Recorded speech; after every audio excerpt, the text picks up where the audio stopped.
John Gill. Exposition of the Bible. Psalms 91, verse 13. Scripture quote, "Thou shalt tread upon the lion and adder," unquote.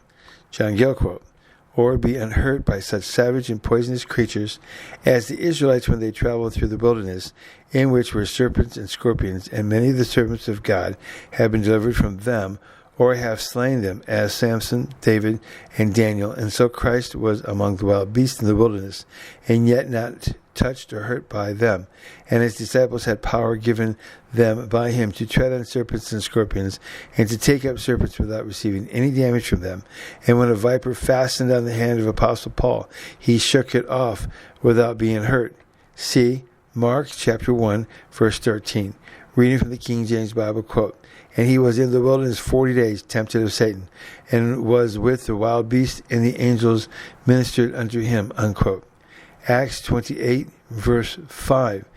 Reading from the King James Bible quote, "And he shook off the beast into the fire, and felt no harm," unquote. It may be understood figuratively of Satan, who for his ferociousness and cruelty is compared to a lion, for his craft and subtlety to a serpent. 1 Peter chapter 5, verse 8. Reading from the King James Bible quote, "Be sober, be vigilant, because of your adversary the devil, as a roaring lion, walking about, seeking whom he may devour," unquote. Scripture quote, "The young lion and the dragon shalt thou trample underfoot," unquote. John Gill quote, "Which also may be understood of the great dragon, the old serpent, called the devil and Satan, whom Christ trampled under his feet when he hung him on the cross, and spoiled him in his principalities and powers, and who in a short time will be bruised under the feet of his people, as he has already been by the seed of the woman." Genesis 3, verse 15.